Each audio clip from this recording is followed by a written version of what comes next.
Different states. अरे corruption हुआ ये साबित हो गया है और सेंट्रल टीम और स्टेट टीम भी साथ में गए हैं और उधर पेमेंट का रिक्लेम करो, ऐसे आदेश मिलने के बाद रिक्लेम ना करते हुए दोबारा ट्रेशरी से ही उसको भरपाई कर रहे हैं, मतलब करप्शन हुआ। उसके बाद मैं कैसे डिफरेंशिएट करूं?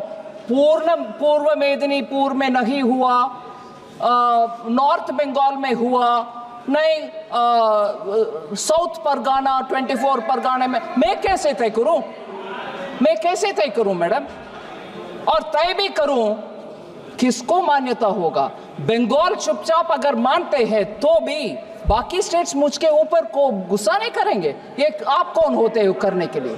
सो पूरे इसको साफ करने के लिए मैं आपके द्वारा रिक्वेस्ट कर रही हूं, बंगाल गवर्नमेंट को साफ करो भाई।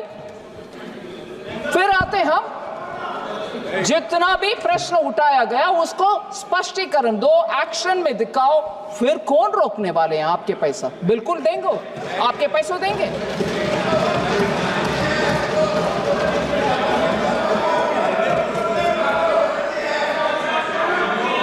Madam Chairperson, I fully appreciate the concern.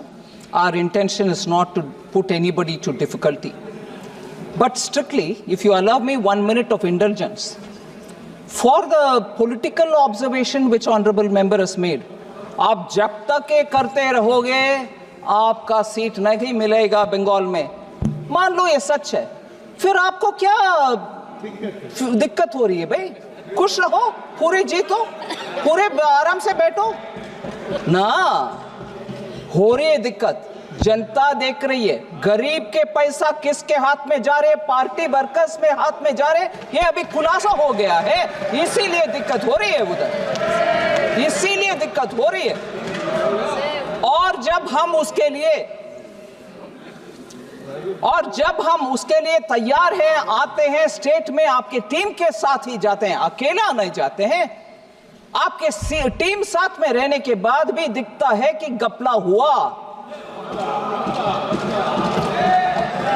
उसको सही करने के लिए मौका भी देते हैं, फिर भी आप यही राजनीतिक भाषा बोलते हो, नहीं जब तक ये करोगे बीजेपी नहीं आए। नहीं जी, देश अच्छा होना है, मोदी जी का संकेत यही है, अच्छा करप्शन रहित गरीब को जो पैसा मिलना है वो मिलना चाहिए।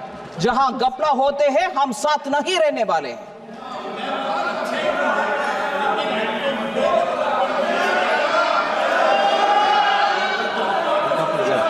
एक का ये नहीं सोता, अभी बैठ गई है, उनको सुन रही है, आपने परमिशन नहीं दी वैसे ही।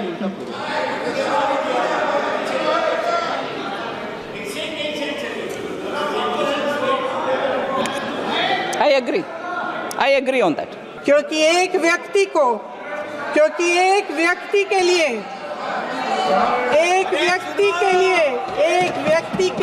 सब कुछ बदला जा रहा है। सुनने की हिम्मत रखो। मैं अध्यक्ष महोदय जी, अध्यक्ष महोदय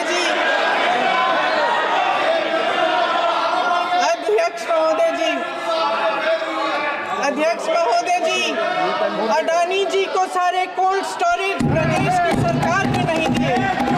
अडानी जी को सारे कोल्ड स्टोरेज आपकी सरकार ने दिए। देश देख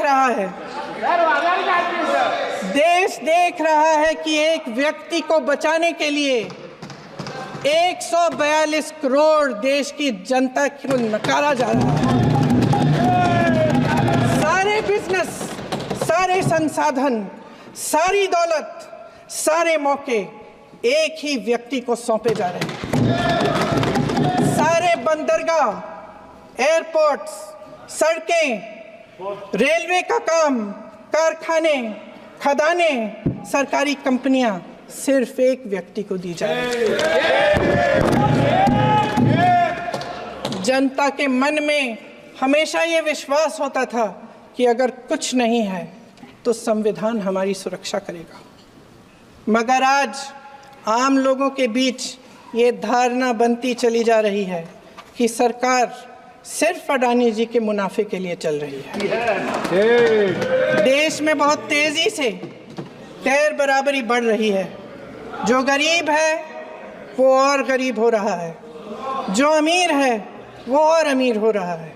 इस सरकार ने आर्थिक न्याय की भी सुरक्षा कवच तोड़ दिया है। राजनीतिक न्याय की जब बात होती है, मेरे सत्ता पक्ष के साथी आज खड़े हुए और तमाम गिनती करने लग गए कि ऐसा हुआ वैसा हुआ 1975 में जो हुआ, तो सीख लीजिए ना, आप भी सीख लीजिए। आप भी अपनी गलतियों के लिए माफी मांग लीजिए। आप भी बैलेट पे चुनाव कर लीजिए, आप भी बैलेट पे चुनाव कर लीजिए। दूध का दूध, पानी का पानी हो जाएगा। आप राजनीतिक न्याय की बात करते हैं, सरकारों को पैसों के बल पर गिरा देते हैं।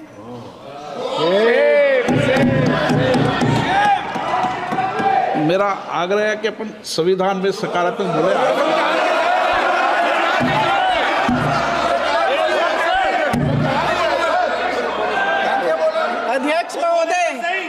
अध्यक्ष महोदय, सत्ता पक्ष के हमारे साथी ने एक उदाहरण दिया उत्तर प्रदेश की सरकार का, तो मैं भी एक उदाहरण दे देती हूँ महाराष्ट्र की सरकार का।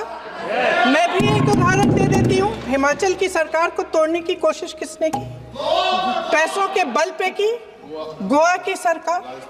तमाम उदाहरण राजस्थान की। क्या ये सरकारें जनता ने नहीं चुनी थी? क्या संविधान इन पर लागू नहीं था? पूरी देश की जनता जानती है कि इनका, हंसती है, जानती है कि इनके यहाँ तो वॉशिंग मशीन है।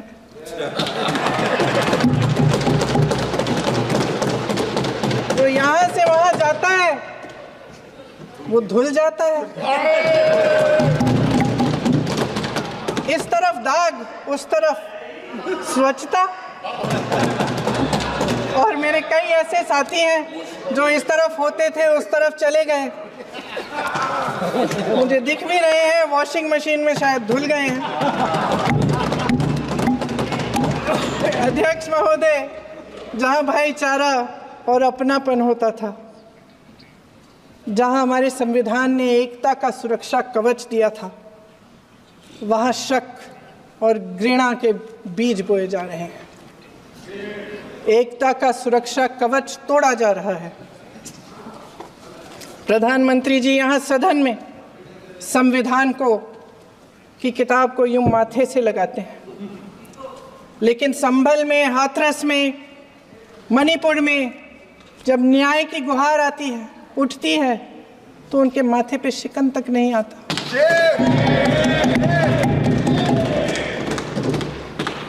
शायद समझ नहीं पाए हैं कि भारत का संविधान संघ का विधान नहीं है।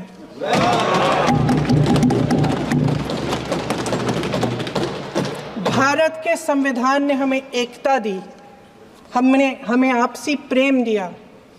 उस मोहब्बत की दुकान जिस पर आपको हंसी आती है, उसके साथ करोड़ों देशवासी चले। करोड़ों देशवासियों के दिल में एक दूसरे के लिए प्रेम है, घृणा नहीं है।